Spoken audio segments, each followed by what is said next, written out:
Today we're going to finish up with recurrent neural networks. So as you remember, we've been talking about the case where we have a layer of neurons in which we have recurrent connections between neurons in the output layer of our network. And we've been developing the mathematical tools to describe the behavior of these networks and describe how they respond to their inputs, and we've been talking about the different kinds of computations that recurrent neural networks can perform. So you may recall that we started talking about, we introduced the math of, or the concept of how to study recurrent neural networks by looking at the simplest recurrent network that has a single, it's a single neuron with a recurrent connection called an AUTAPS. That a recurrent connection has a strength lambda, and we can write down,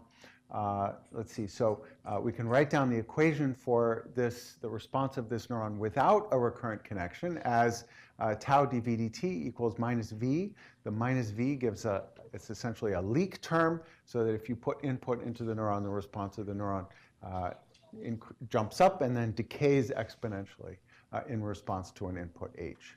If we have a recurrent connection lambda, then there's an additional input to the neuron that's proportional to the firing rate of the neuron. We can rewrite that equation now as tau dv dt equals minus quantity 1 minus lambda times v plus the input. And the behavior of this simple recurrent network depends strongly on the value of this coefficient 1 minus lambda. And we've talked about three different cases. We've talked about the case where lambda is less than 1, where lambda is equal to 1, in which case this coefficient is 0, and when lambda is greater than 1. So let's look at those three cases again for this equation. So when lambda is less than 1, you can see that this quantity right here, this coefficient in front of the v is negative. And what that means is that the firing rate of this neuron relaxes exponentially towards some h infinity, some v infinity, and then when the input goes away, the neuron, the firing rate decays exponentially towards 0.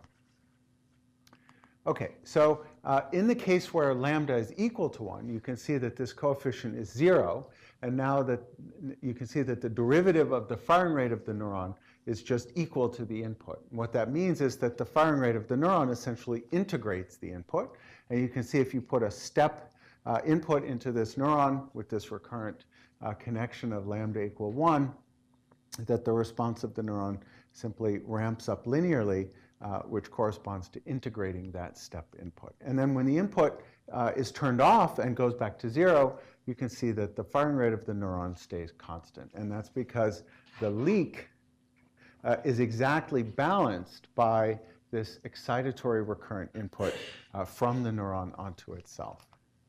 Okay, so you can see that for the case where lambda equals 1, there's persistent activity after you put an input into this neuron. And we talked about how this forms a short-term memory of a that can be used for a bunch of different things. It's a short-term memory of a scalar or a continuous quantity like eye position, or we talked about short-term memory integration being used for path integration or for accumulating evidence across noisy, over long exposure to a noisy stimulus. Okay, so today we're going to focus on networks where this lambda is greater than 1. And in that case, you can see that the differential equation looks like this. So if lambda is greater than 1, then the quantity inside the parentheses here is negative, but that's multiplied by a minus 1. So the coefficient in front of the v is positive. So if v itself is a positive number, then dv dt is also positive. So if v is positive and dv dt is positive, then what that means is that the firing rate of that neuron is growing, and in this case it's growing exponentially, so that when you put an input in, the response of the neuron grows exponentially, but when you turn the input off, the firing rate of the neuron continues to grow exponentially. okay, which is a little bit crazy. You know that neurons in the brain, of course, don't have firing rates that just keep growing exponentially. So we're going to solve that problem by using nonlinearities in the firing FI curve of neurons. But the key point here is that this kind of network actually remembers that there was an input, as opposed to this kind of network where when the input goes away, the activity of the network just decays back to zero. This kind of network has no memory that there was an input long ago in the past, whereas this kind of network remembers that there was an input. Okay? And so that kind of property, when lambda is greater than 1, is useful for storing memories. Right? So we're going to expand on that idea. In particular, we're going to use that theme to build networks that have attractors, that have stable states that they can go to, that depend on prior inputs, but also can be used to store long-term memories. All right? We're going to see how that kind of network can also be used to produce a winner-take-all network that is sensitive to which of two inputs are stronger and stores a memory of preceding inputs where one input is stronger than the other, or it ends up in a different state when, let's say, input 1 is stronger than input 2, and it lands in a different state when input 2 is stronger than input 1. Okay, and we're going to then describe a particular model called the Hopfield model for how attractor networks can store long-term memories. We're going to introduce the idea of an energy landscape, which is a property of networks that have symmetric connections, of which the Hopfield model is an example.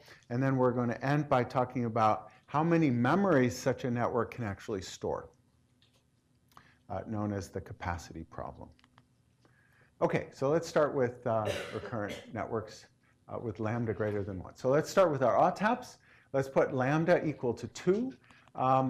And again, you can see that if we rewrite this equation with lambda greater than 1, we can write tau dv dt equals lambda minus 1 times v plus h. You can see that, that the value of 0, that the firing rate of 0, is an unstable fixed point of the network. Why is that? Because if v equals 0, then dv dt equals 0. So what that means is that if the firing rate is exactly 0, that's a fixed point of the system. But if v deviates very slightly from 0, if v becomes very slightly positive, then dv dt is positive, and the firing rate of the neuron starts running away. Okay? So what you can see is if you start the firing rate at 0 and have the input at 0, then dv dt is 0, and the network will stay at 0 firing rate. But if you put in a very small input, then dv dt goes positive, and the network activity runs away. Okay? And so now let's put in an input of the opposite sign. So now let's start with v equals 0 and put in a very tiny negative input. Okay? What's the network going to do? So tau dv dt equals v. So if v is very slightly negative, or if h is very slightly negative and v is 0, then dv dt will be negative, and the network will run away in the negative direction. Okay, so this network actually can produce two memories. It can produce a memory that a preceding input was positive, or it can store a memory that a preceding input was negative. Okay, so it has two configurations after you've put in an input that is positive or negative. Right? It can produce a positive output or a negative output that's persistent for a long time. Yes? Is this going to have a negative firing rate? Yeah, so you can basically reformulate everything that we've been talking about for neurons that have 0, that can't have negative firing rates. But in this case, we've been working with linear neurons, and it seems like the negative firing rates are pretty non-physical, non-intuitive, but it's It's a pretty standard way to do the mathematical analysis for neurons like this, is to treat them as linear, but you can sort of reformulate all of these networks in a way that don't have that non-physical property. So for now, let's just bear with this slightly uncomfortable situation of having neurons that have negative firing rates. Generally, we're going to associate negative firing rates as inhibition, okay? But don't worry about that here. All right, so we're going to solve this problem that these neurons have firing rates that are kind of running away exponentially by adding a nonlinear activation function, okay? So a nonlinear activation function that you might use for linear neurons, like, for networks of the type we've been considering, is a symmetric Fi curve, where if the input is positive and small, the firing rate of the neuron grows linearly until you reach a point where it saturates. And larger inputs don't produce any larger firing rate of the neuron. So most neurons actually have kind of a saturating Fi curve like this, like Hodgkin-Huxley neurons begin to saturate. Why is that? Because the sodium channels begin to inactivate and it can't fire any faster than there's a time between spikes that's sort of the closest that the fastest that the neuron can spike because of sodium channel inactivation. Okay, and then on the minus side, if the input is small and negative, then the firing rate of the neuron goes negative linearly and then saturates at some value. And we typically have the neuron saturating between 1 and -1. So now, if you start your neuron at 0 firing rate and you put in a little positive input, what's the neuron going to do? Any guesses?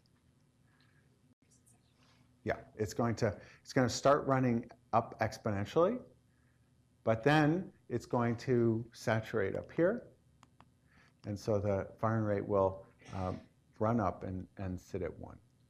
Okay, and if we put in a negative input, a small negative input, then the neuron, then this little recurrent network will go negative and saturate at -1.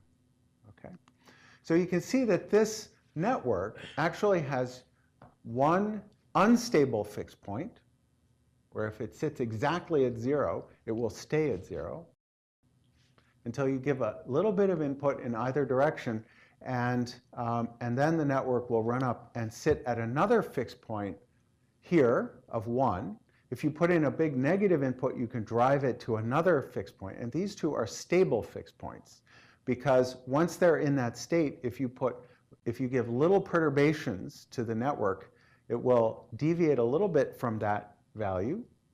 If you give a negative input, a small negative input, you can cause this to decrease a little bit, but then when the input goes away, it will relax back. So this is an unstable fixed point, and these are two stable fixed points. Now, we're going to come back to this in more detail later, but we often think about networks like this as sort of like a ball on a hill. Okay, so you can imagine that you can describe this network using what's called an energy landscape, where if you start the system at some point on this sort of valley shaped hill, all right, that the network it's like a ball that rolls down the hill. So if you start the network exactly at the peak, the ball will sit there.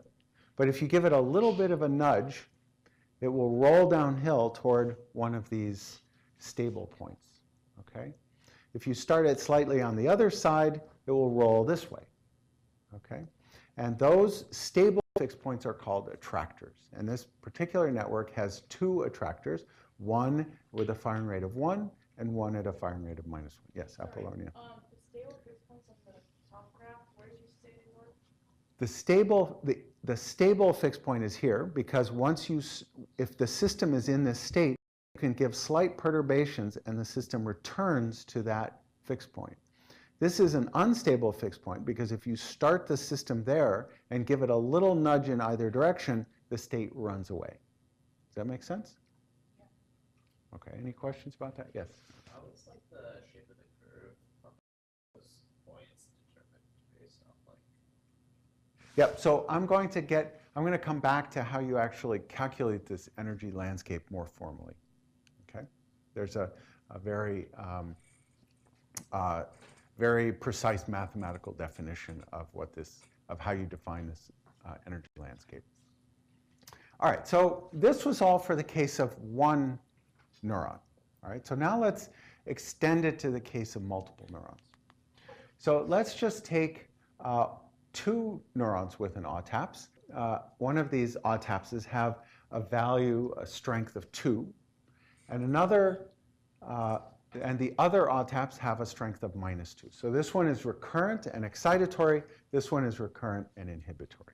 So now what we're going to do is we can plot the state network. Now, instead of being the state of the network in one dimension, V, we're now going to have V1 and V2. So the state of the system is going to be a point in a plane given by V1 and V2. Okay? And so now you can, by looking at this network, you can see immediately that this particular neuron, this neuron with a firing rate of V2, looks like the kind of network that we've already studied, right? It has a stable fixed point at 0, right? And this network has two stable fixed points, one at 1 and the other one at -1, okay? So you can see that this system will also have two stable fixed points, one there and one there, right? Because if I take the input away, this neuron is either to 1 or -1, and this neuron is going to go to 0. So there's 1 and -1 on the V1 axis, and those two states have 0 firing rate on the V2 axis. Is that clear? So now what's going to happen if we made this autopse have a strength of 2? Anybody want to take a guess? Four attractors? Right, why is that? Because like that will also have stable fixed points at like +1. Right. So this one will have a stable fixed points at 1 and -1. This will also have stable fixed points at 1 and -1, right? And the system can be in any one of 4 states: 0, 0, 1, 1, -1, -1, 1, -1, and -1, 1. That's right. All right, so I just want to make one other point here, which is that no matter where you start the system for this network, it's going to evolve towards one of these stable fixed points. Unless I start it exactly right there at 0, that will be another fixed point, but that's an unstable fixed point.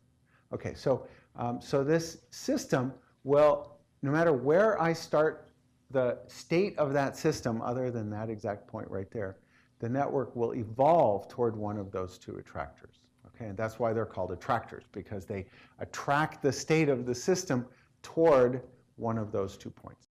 Okay. Yes? So are the attractors determined by nonlinear activation function? They are. So if this nonlinear activation function saturated at 2 and -2, then these 2 points would be up here at 2 and -2.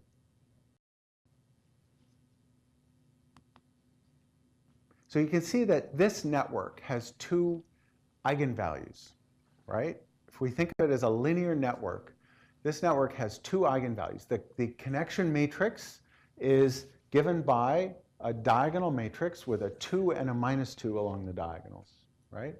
So let's take a look at this kind of network. Now, instead of an autopse network, we have recurrent connections of strength -2 and -2. So what does that weight matrix look like?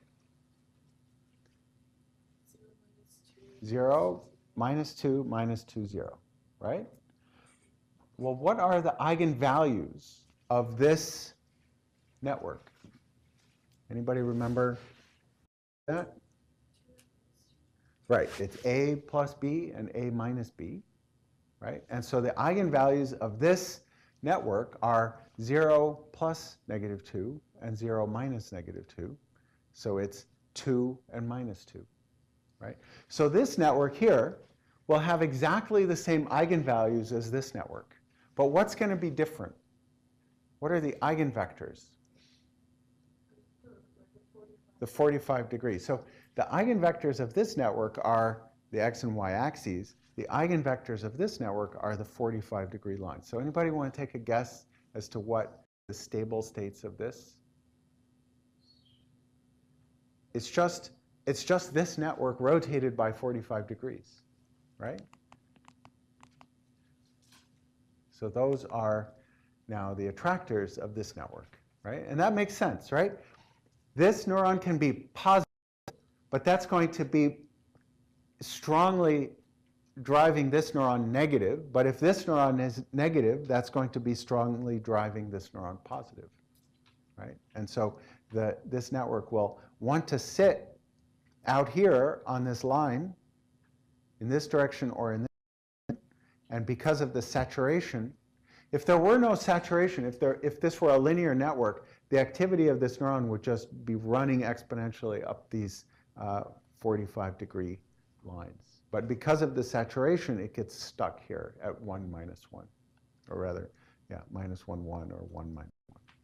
Okay, any questions about that? Yeah, Jasmine. So the 2 fixed points are not like square root 2 away from the center? Yeah, it'll be 1 in this direction and 1 in that direction. So why? Because this neuron is saturated, because the saturation is acting at the level of the individual neurons. Okay. Yeah. So each neuron will go up to its own saturation point. Okay?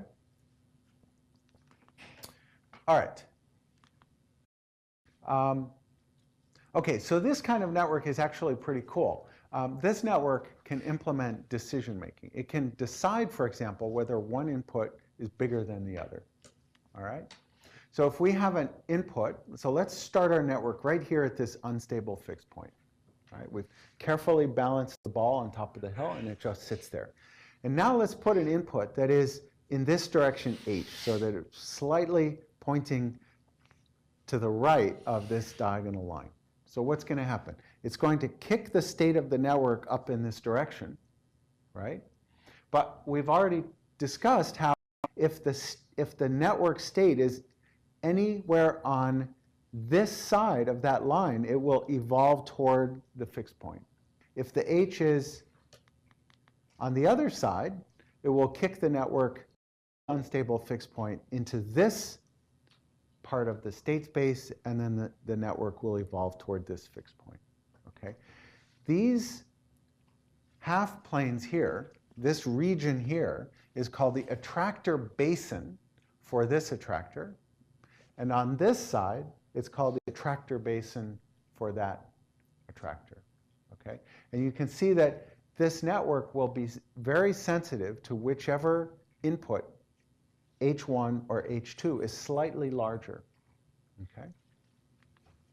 So let me show you what that looks like in this little movie. So we're going to start with our network exactly at the 0 point, and we're going to give an input in this direction, and you can see that we've kicked the network slightly this way, and now the network evolves toward the fixed point, and it stays there. Now if we give a big input this way, we can push the network over, push it to the other side of this, this dividing line between the two basins of attraction, and now the network sits here at this fixed point. Okay, now we can kick it again with another input and push it back. So it's kind of like a flip-flop, right? It's pretty cool. It's a little, it detects which input was larger, pushes the network into an attractor that then remembers which input was larger for basically as long as the network, as long as you allow the network to sit there. Okay? All right, any questions about that? Yes, Rebecca. Sorry, so the basin is just like each side of that.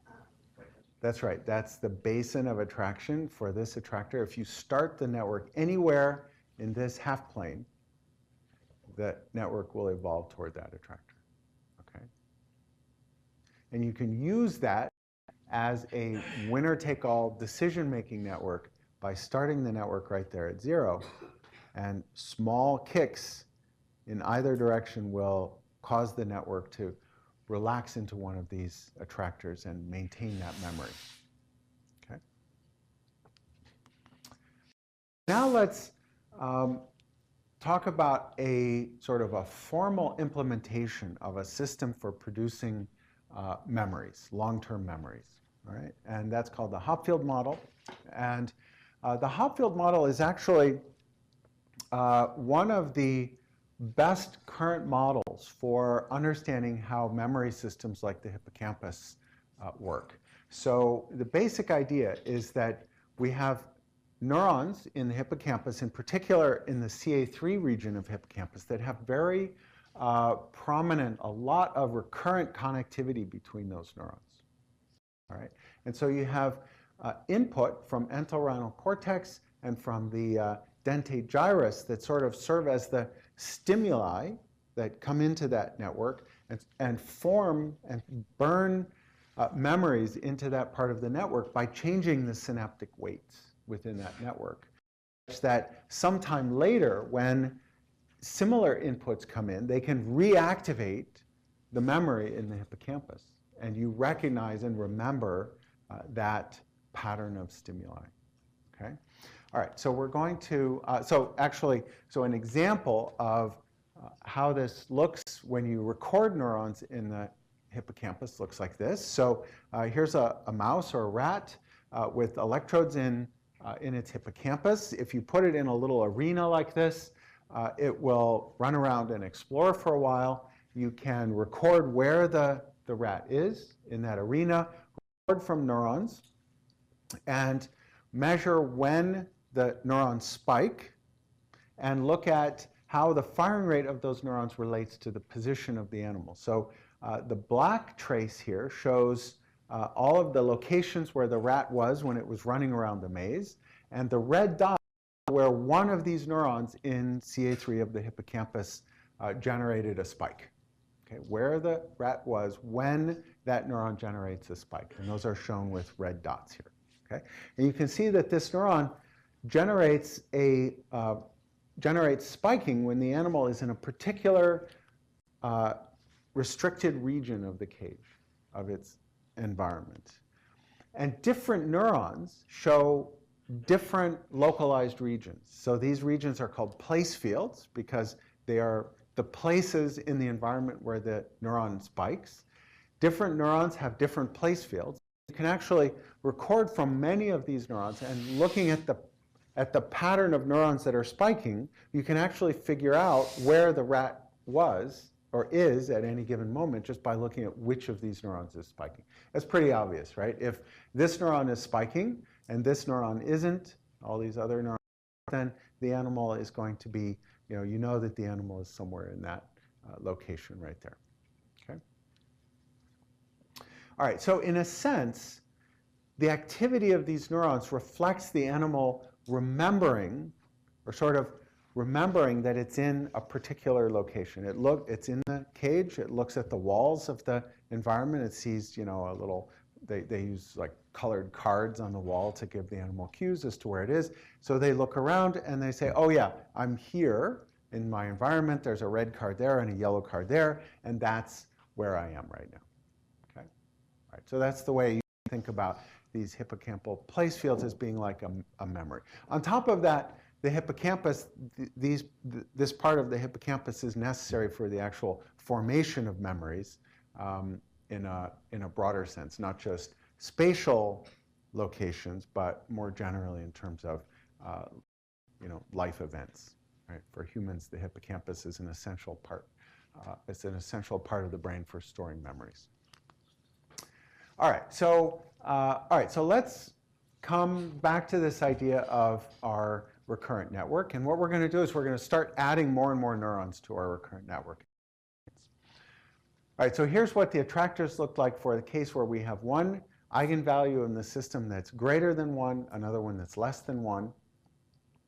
If we now make both of these neurons have recurrent connections that are stronger than 1, now we're going to have 4 attractors, right? Because each one of these has 2 stable fixed points, a 1 and -1. So here, V1, for these 2 states, V1 is 1, and for these 2 states, V1 is -1. For these 2 states, V2 is 1, and these 2 states, V2 is -1. All right?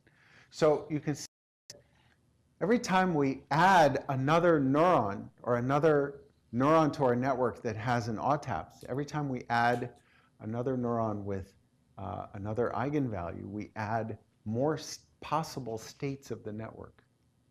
Okay? So if we have 2 neurons, we have 1 neuron with an eigenvalue with a AUTAPS greater than 1. We have 2 states. If we have 2, we have 4 states. If we have 3 of those, we have 8 states. So you can see that if we have n of these neurons with recurrent excitation with a lambda of greater than 1, we have 2 to the n possible states that that system can be in. Okay, so I don't know exactly how many neurons are in CA3. It has to be several million, maybe 10 million. I don't know the exact number, but 2 to that is a lot of possible states, right? So the problem is that, so let's think about how this thing acts as a memory. So it turns out that this little device that we've built here is actually a lot like a computer memory. Okay, it's like a register where we can write a value. Okay, so we can write in here a 1, -1, 1, and as long as we leave that network alone, it will store that value. Okay, or we can write a 1, 1, 1, and it will store that value. But that's not really what we mean when we talk about memories, right? We have a memory of, meeting somebody for lunch yesterday, right? That is a particular configuration of sensory inputs, right, that we experienced. So the other way to think about this is this kind of network is just a short-term memory. We can program in some values, 1, 1, 1, but if we were to turn the activity of these neurons off, we'd erase the memory, right? How do we build into this network a long-term memory, something that we can turn all these neurons off and then and the network sort of goes back into the remembered state, all right? You do that by building connections between these neurons such that only some of these possible states are actually stable states. All right, so let me give you an example of this. So if you have a whole bunch of neurons, n neurons, you've got 2 to the n possible states that network can sit in. But what we want is for only some of those to actually be stable states of the system. Okay? So for example, when we wake up in the morning and we see, the dresser over and maybe the nightstand next to the bed, we want to remember that's our bedroom. We want that to be a particular configuration of inputs that we recall, right? So what you want is you want a set of neurons that have particular states that the system evolves toward that are stable states of the system.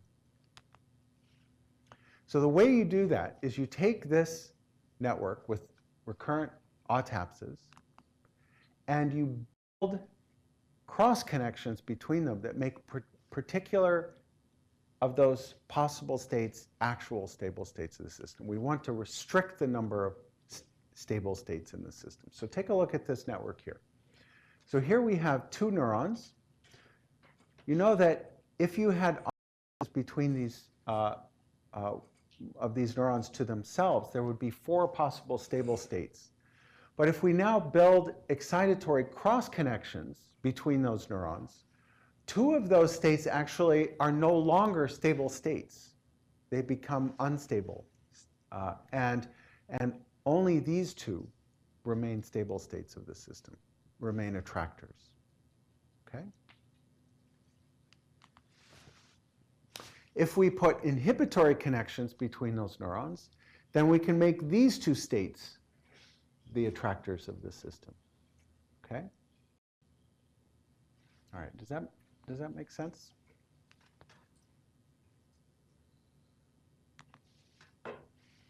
All right, so let's actually flesh out the mathematics of how you take a network of neurons and program it to have particular states that are attractors of the system.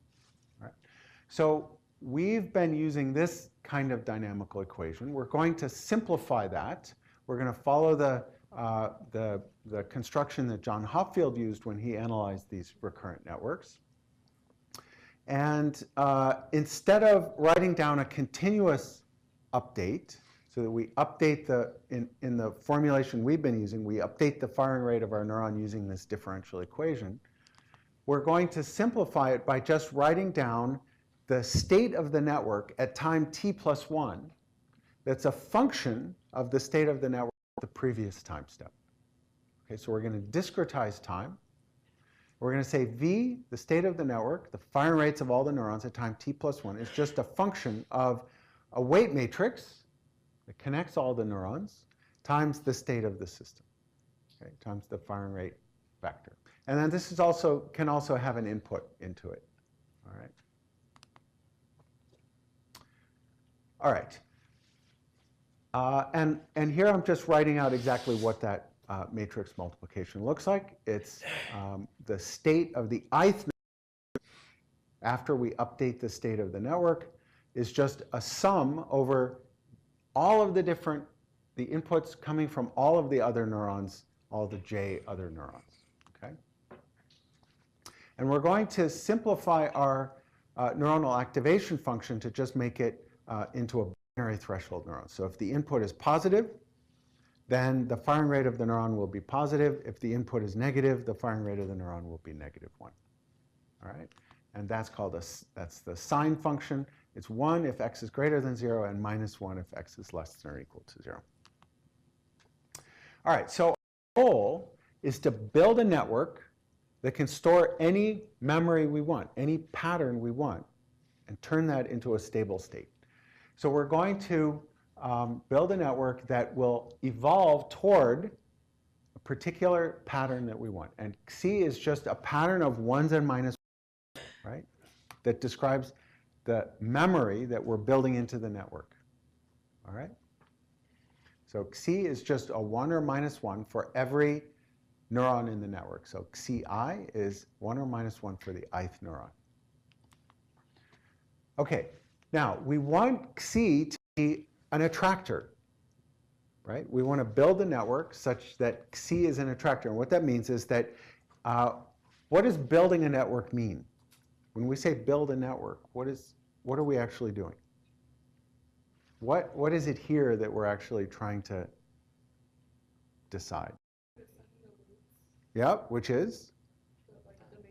The M, right. So when I say build a network that does this, I mean choose a set of M's that has this property. So what we want is we want to find a weight matrix M such that if the network is in a stable state, is in this desired state, that when we multiply that state times the matrix M and we take the sine of all of that sum, you're going to get the same state back. In other words, you start the network in this state, it's going to end up in the same state. That's what it means to have an attractor. Okay? That's what it means to say that it's a stable state. Okay, so we're going to try a particular matrix. And I'm going to describe what this actually looks like in more detail. But the matrix that programs a pattern C into the network as an attractor is this weight matrix right here. So if we have a pattern C, our weight matrix is some constant times the outer product of that pattern with itself. Right? And I'm going to explain what that means. What that means is that if neuron I and neuron J are both active in this pattern, or both have a firing rate of 1, then those two neurons are going to be connected to each other, right? They're going to have a connection between them that has a value of 1 or alpha, okay? If one of those neurons has a firing rate of 1 and the other neuron has a firing rate of 0, then what weight do we want between them? If one of them has a firing rate of 1 and the other has a firing rate of -1, the strength of the connection we want between them is -1. So if one neuron is active and another neuron is active, we want them to excite each other to maintain that as a stable state. If one neuron is plus and the other one is minus, we want them to inhibit each other, because that will make that configuration stable. Okay, notice that's a symmetric matrix.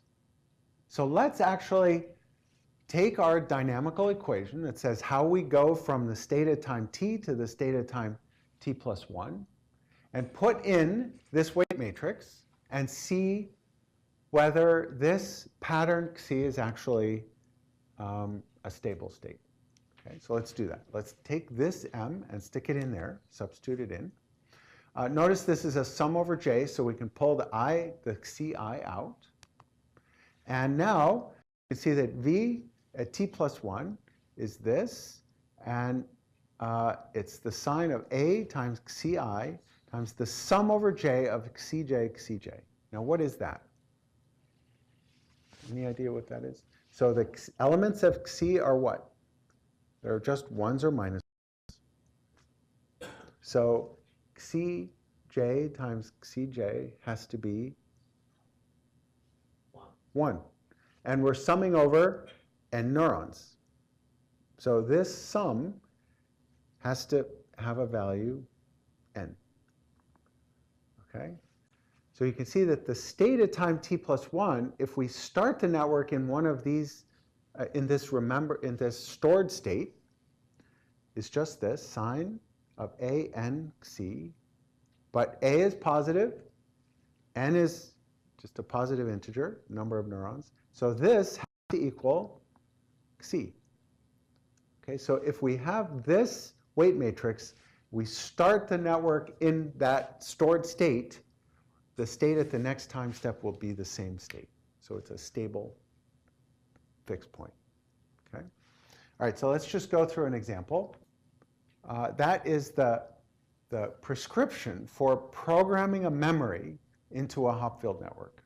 Okay? And notice that it's essentially a Hebbian learning rule. So the way you do this is you activate the neurons with a particular pattern, and any two neurons that are active together form a positive excitatory connection between them. Any two neurons where one is positive and the other is negative form a symmetric inhibitory connection. All right?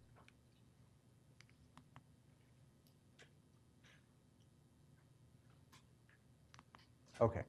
All right, so let's take a particular example. Let's make a 3-neuron network that stores a pattern 1, 1, minus 1. And again, the notation here is Xi, Xi transpose. That's an outer product, just like you use to compute the covariance matrix of a data matrix. Okay, so there's a pattern we're going to program in. The weight matrix is Xi, Xi transpose, so that it's 1, 1, minus 1 times 1, 1, minus 1. You can see that's going to give you this matrix here. Right? So that element there is 1 times 1. That element there. So here are two neurons. These two neurons storing this pattern, these two neurons, this neuron has a firing rate of -1. So the connection between that neuron and itself is a 1. Right? It's just the product of that times that. All right, any questions about how we got this weight matrix?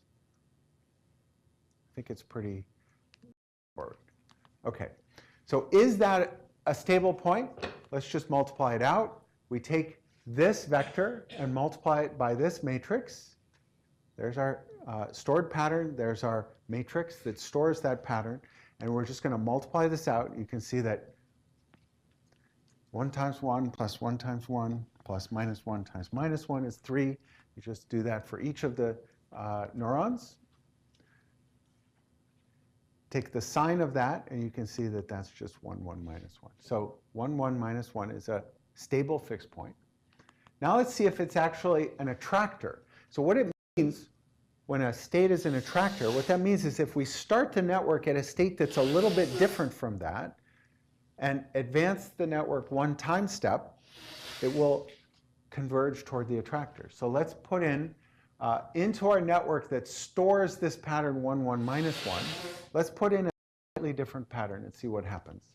So we're going to take that weight matrix, multiply it by this initial state, multiply that out, and you can see that next state is going to be the sign of 3, 3, minus 3, and one time step advanced, the network is now in the state that we programmed in. Does that make sense? Okay, so that state is a stable fixed point and it's an attractor. I'm just going to go through this very quickly. I'm just going to prove that Xi is an attractor of the network if we write down the network as the outer product of this.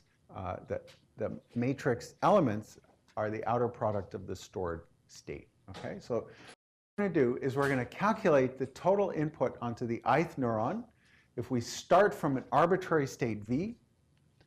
So K is the input to all the neurons, right? And it's just that matrix times the initial state. Okay, so Vj is the firing rate of the jth neuron, and K is just M times V. Okay, that's the pattern of inputs to all of our neurons. So what is that? K equals, we're just going to put this weight matrix into this equation. All right. We can pull the Xi outside of the sum because it doesn't depend on J.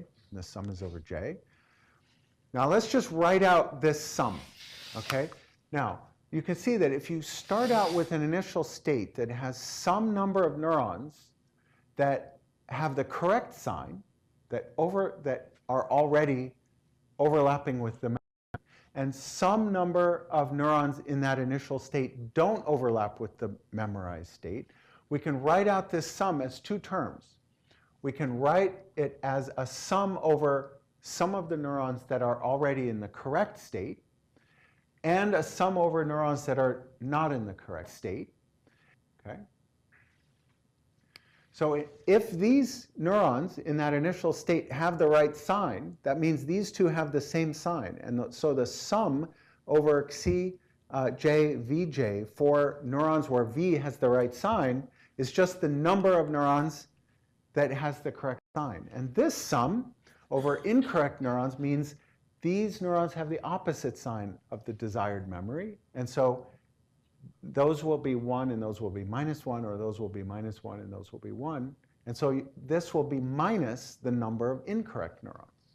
So you can see that the input neuron will have the right sign if the number of correct neurons is more than the number of incorrect neurons.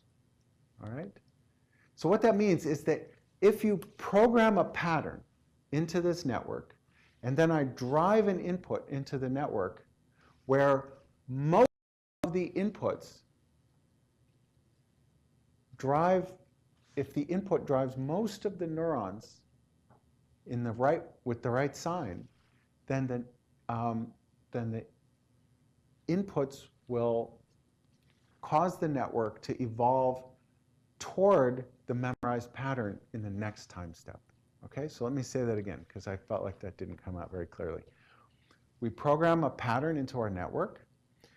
If we start the network at some, let's say at 0, and then we put in a pattern into the network such that just the majority of the neurons are activated in a way that looks like the stored pattern, then in the next time step, all of the neurons will have the stored pattern. Okay, so let me show you what that looks like.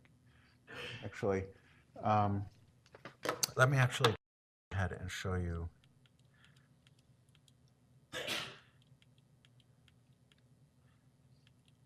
Okay, so here's an example of that. So you can use Hopfield networks to store many different kinds of things, including images. All right, so this is a network where each pixel is being represented by a neuron in a Hopfield network, and a particular image was stored in that network by setting up the pattern of synaptic weights. Okay, just using that C transpose learning rule for the weight matrix M. Okay, now what you can do is you can start that network from a random initial condition. Okay, and then let the network evolve over time. All right, and what you see is that the network converges toward the pattern that was stored in the synaptic. Okay, does that make sense?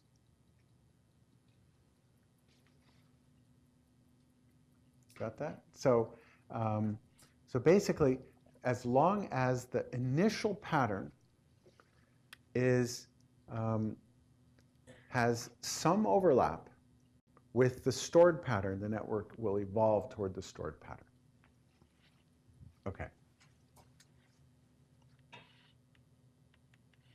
All right, so let me define a little bit better what we mean by the energy landscape and how it's actually defined. Okay, so you remember that if we start our network in a particular pattern V, the recurrent connections will drive inputs into all the other neurons, all the neurons in the network, and those inputs will then determine the pattern of activity at the next time step.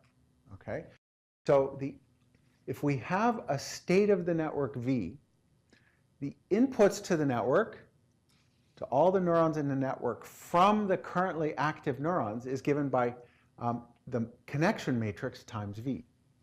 Okay, so we can just write that out as a sum like this. So you define the energy of the network as the dot product, basically the amount of overlap between the current state of the network and the inputs to all of the neurons that drive the activity in the next step. Okay? And the energy is minus. Okay, so what that means is if the network is in a state that has a big overlap with the pattern of inputs to all the other neurons, then the energy will be very negative, right? And remember, the system likes to evolve toward low energies. In physics, you have a ball on a hill, it rolls downhill, right, to lower gravitational energies, right?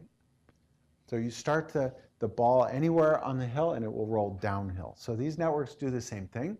They evolve on this energy surface.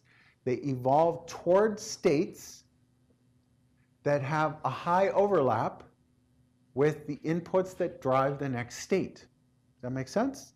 So if you're in a state where the pattern right now has a high overlap with what the pattern is going to be in the next time step, then you're in an attractor, right? Okay, so so it looks like that.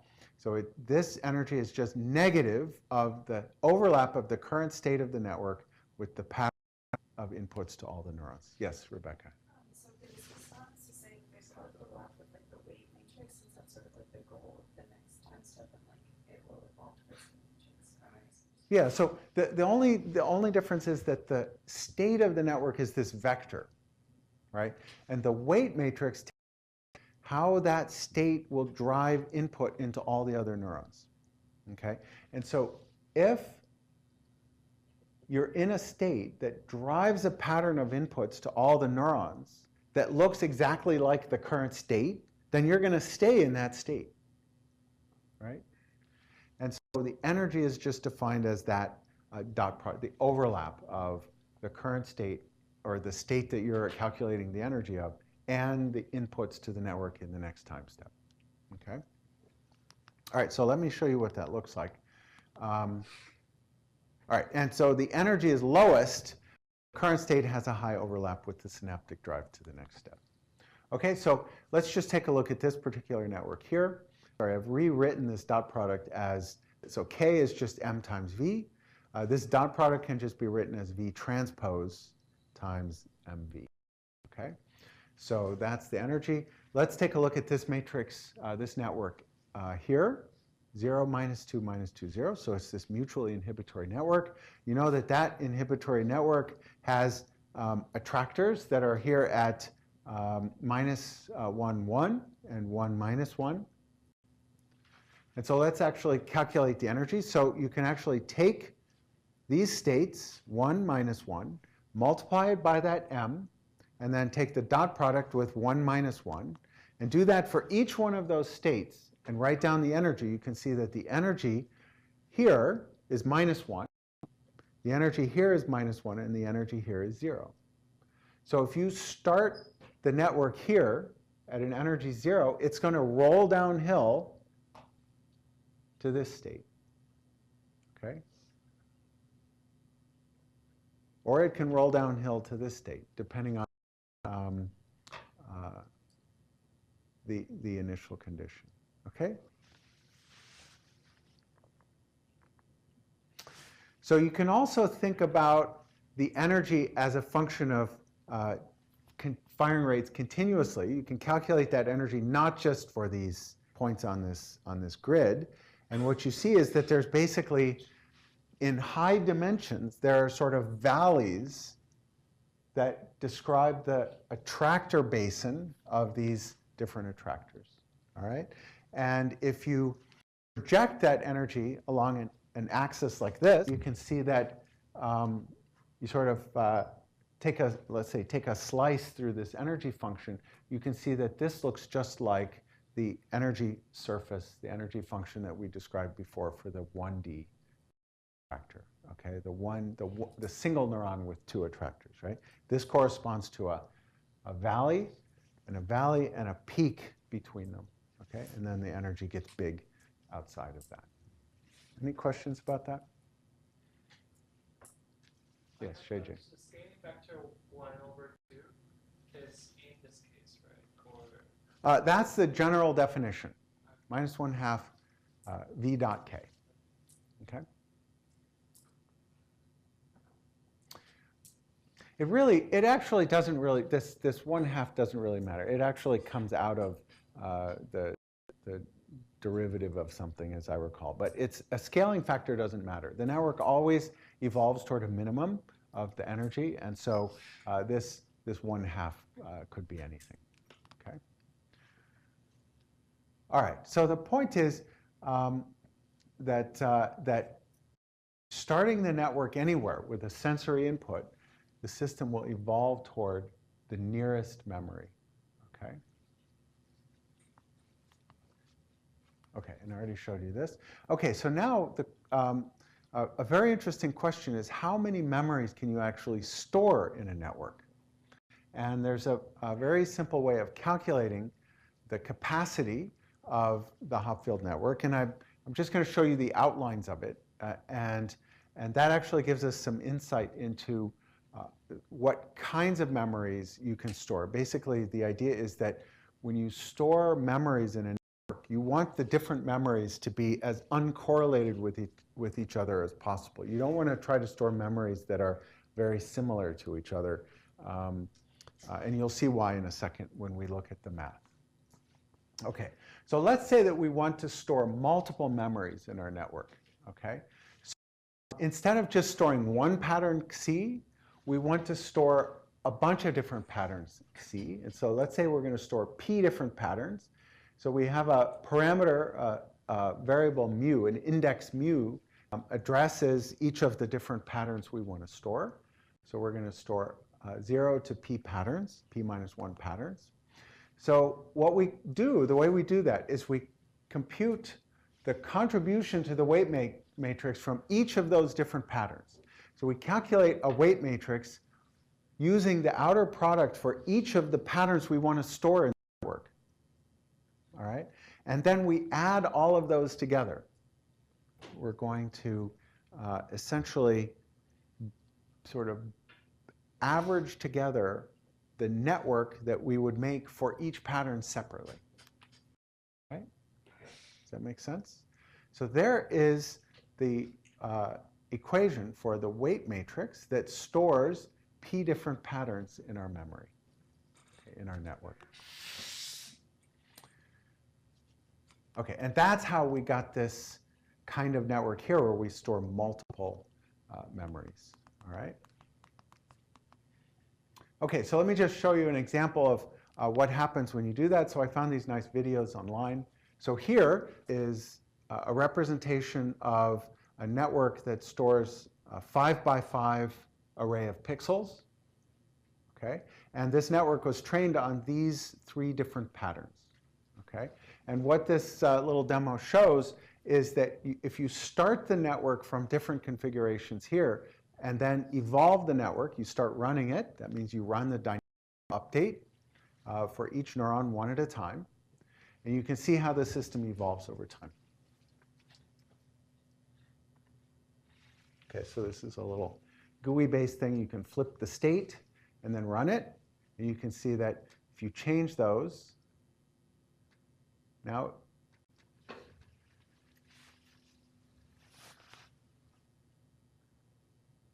think he was trying to make it look like that, but when you run it, it actually evolved toward this one.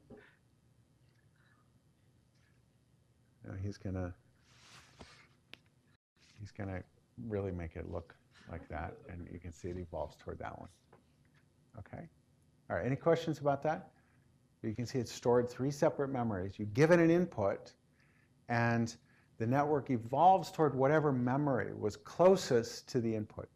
So that's called a content-replaceable memory. You can actually recall a memory not by pointing to an address like you do in a computer, but by putting in something that looks a little bit like the memory. And then the system sort of evolves right to the memory that was closest to the input. Okay? So it's also called an auto-associative memory. It automatically associates with the nearest, with a pattern that's nearest to the input. Okay? So here's another example. It's just kind of more of the same. This is a network similar to this. Instead of black and white, it's red and purple, but it's got a lot more pixels. And you'll see the 3 different images that are stored in there.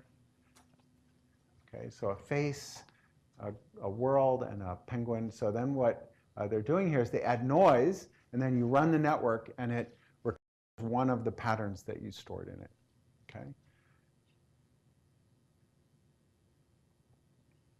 So here's the penguin, add noise, add a little bit of noise. Here he's coloring it in, I guess, to make it, and then you run the network, and it remembers the, okay? Okay, so that's interesting. So he ran it, he or she ran the network, and you see that it kind of recovered a face, but there's some penguin head stuck on top. So what goes wrong there? Something bad happened, right? The network was trained with a face, a globe, and a penguin, and you run it most of the time and it works, and then suddenly you run it and it recovers a face with a penguin head sticking out of it. What happened? So we'll explain what happens. What happened is that this network was trained in a way that has what's called a spurious attractor. And that often happens when you train a network with too many memories, when you exceed the capacity of the network to store memories. So let me show you what actually goes wrong mathematically there. Okay, so all right, so we're going to do the same analysis we did before. We're going to take a matrix, we're going to build a network that stores multiple memories. Okay. This was the matrix to build one memory. Let's see what I did here. Okay, so in order for, sorry, this was the matrix for multiple memories. We're summing mu. I just didn't write the mu equals 0 to p. So we're going to program p different memories by summing up this outer product for all the different patterns that we're wanting to store. All right. We're going to ask whether one of those, under what conditions is one of those patterns, the Xi naught, actually a stable state of the network. Okay, so we're going to build a network with multiple patterns stored, and we're just going to ask a simple question: under what conditions is Xi naught going to evolve to Xi naught? And if Xi naught evolves toward Xi naught or stays at Xi naught, then it's a stable point. Okay? All right, so let's do that. We're going to take that weight matrix and we're going to plug in our multiple memory weight matrix. All right, you can see that that we can pull out the Xi I out of the sum over J. And the next step is we're going to separate this into a sum over mu equals 0 and a separate sum for mu not equal to 0. All right, so this is a sum over all the mu's, but we're going to pull out the mu 0 term as a separate sum over J's. Right? Is that clear? Anyway, this is just for fun. You don't have to like reproduce this, so don't worry. Okay, so we're going to pull out the mu equals 0 term, and what does that look like? It's Xi 0 sum over J of Xj 0 Xj 0. So what is that? That's just n, right? The number of neurons. We're summing over J equals 1 to n, number of neurons. I should add those limits here. So you can see that that's n. So this is just sine of Xi 0 plus a bunch of other stuff. Okay, so you can see right away that if all of this other stuff is really small, then this is a fixed point, right? Because if all this stuff is small, the system will evolve toward the sine of Xi, which is just Xi 0. Okay, so let's take a look at all of this stuff and see what can go wrong to make this not small. All right, so let's zoom in on this particular term right here. So what is this? This is sum over J, Xi mu J, Xi 0 J. So what is that? Anybody know what that is? It's a vector operation. What is that? The dot product between like one image and the 0. Exactly. It's a dot product between the image that we're asking, is it a stable fixed point, and all the other images in the network. Sorry, and the muth image. Okay? So what this is saying is that if our image is orthogonal to all the other images in the network that we've tried to store, then this thing is 0.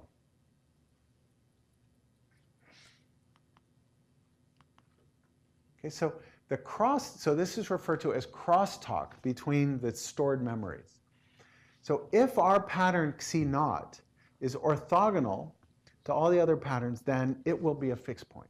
So the capacity of the network, the crosstalk, the capacity of the network depends on how much overlap there is between our stored pattern and all the other patterns in the network. All right? So if all the memories are orthogonal, if all the patterns are orthogonal, then they're all stable attractors. Okay? But if one of those memories, Xi1, let's say Xi1, is close to Xi naught, then Xi naught dot Xi1, if the two patterns are very similar, then the dot product is going to be n. Right? And when you plug that, if that's n, then you can see that this becomes Xi1I, right? So what happens is that these other memories that are similar to our memorized pattern, then when you sum that, when you compute that sum, some of these terms get big enough so that the memory in the next step is not the stored memory. Okay, it's a combination. All right? So what happens is, so the way the capacity of the network is stored, so you can't actually choose all your memories to be orthogonal, but a pretty good way of making memories nearly orthogonal is to store them as random. Okay, so a lot of the thinking that goes into how you would build a network that stores a lot of patterns is to take your memories and sort of convert them in a way that makes them maximally orthogonal to each other. Okay, and you can use things like lateral inhibition to orthogonalize different inputs. So once you make your patterns sort of noisy, then it turns out you can actually calculate that if the values of Xi are sort of look like random numbers, that you can store up to about 15% of the number of neurons worth of memories in your network. So if I have 100 neurons in my network, I should be able to store about 15 different states in that network before they start to interfere with each other, before you have a sufficiently high probability that two of those memories are close to each other. And as soon as that happens, then you start getting crosstalk between those memories that causes the state of the system to evolve in a way that doesn't recall one of your stored memories. All right? And what that looks like in the energy landscape is when you build a network with, let's say, 5 memories, there will be 5 minima in the network that sort of have equal low values of energy. Okay? But when you start sticking too many memories in your network, you end up with what are called spurious attractors, sort of local minima that aren't at the that don't correspond to one of the stored memories. And so as the system evolves, it can be going downhill and get stuck in one of those minima that look like a combination of 2 of the stored memories. Okay? And that's what went wrong here with the guy with the penguin sticking out of his head. Okay? Who knows? That maybe that's what happens when you look at something and you're like confused about what we don't know if that's actually what happens, but it would be an interesting thing to test. Okay, any questions? All right, so that's so you can see that these though are long-term memories. These don't depend on activity in the network to store, right? Those are programmed in to the synaptic connections between the neurons. So you can shut off all the activity, and if you just put in a pattern of input that reminds you of something, the network will recover the full memory for you.